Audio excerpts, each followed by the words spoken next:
Sosok Victor Makamuke, Panglima TNPB, ternyata tokoh penting yang ditangkap polisi.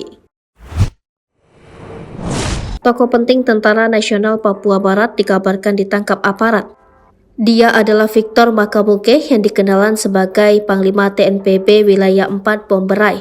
Victor Makamuke kini diamankan Polres Sorong Selatan. Dikutip Tribun Sorong, penangkapan Victor Makamuke di kawasan Pelabuhan Rakyat Kota Sorong, Papua Barat Daya, Rabu 5 Juli 2023, sekitar pukul 19.30 waktu Indonesia Timur. Berikut sosok Victor Makamuke dan sepak terjangnya selama menjadi pentolan TNPB. Victor Makamuke adalah anggota West Papua National Authority Wilayah 4 Bomberai dengan jabatan sebagai Panglima Militer.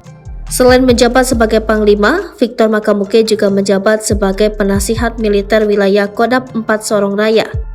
Victor Makamuke pernah dianugerahi pangkat Mayor Jenderal oleh almarhum Eliezer Aw, salah satu tokoh pejuang Tentara Pembebasan Nasional Organisasi Papua Merdeka yang meninggal pada 14 Juni 2018. Victor Makamuke kerap menggelar pertemuan tertutup dengan kelompok WPNA Wilayah 4 Bomberai di Kabupaten Teluk Bintuni, Papua. Pada 18 Agustus 2020 lalu, bertempat di Gedung Kartini, Ruko Panjang Haji Amin, Kabupaten Teluk Bintuni, Victor Makamuke pernah mengikuti kegiatan reses Triwulan 2 Majelis Rakyat Papua Barat. Reses tersebut dalam rangka penjaringan aspirasi masyarakat asli Papua dan umat beragama di Kabupaten Teluk Bintuni.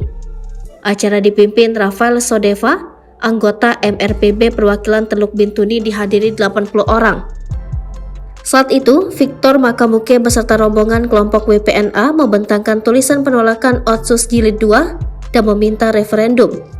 Setahun kemudian pada 2019, Victor merekrut sebanyak 500 orang di Kabupaten Teluk Bintuni untuk dijadikan sebagai anggota TPNB wilayah Bomberai. Kemudian pada November 2020, Victor Makamuke terlibat dalam perekrutan polisi WPNA di wilayah 4 Bomberai, diantaranya di daerah Inanwatan, Fakfak, Kaimana, dan Kokas. Adapun kuotanya sebanyak 10.000 personil, khusus wilayah Kabupaten Teluk Bintuni berjumlah 5.000 orang. Victor Makamuke juga pernah terlibat dalam kegiatan ibadah pengucapan syukur dalam rangka memperingati Hari Manifesto Politik Bangsa Papua Barat pada 1 Desember 2020. Acara tersebut berlangsung di kediaman simpatisan WPNA Wilayah 4 Bomberai, Meki Wekaburi di Kabupaten Teluk Bintuni serta diikuti 30 orang.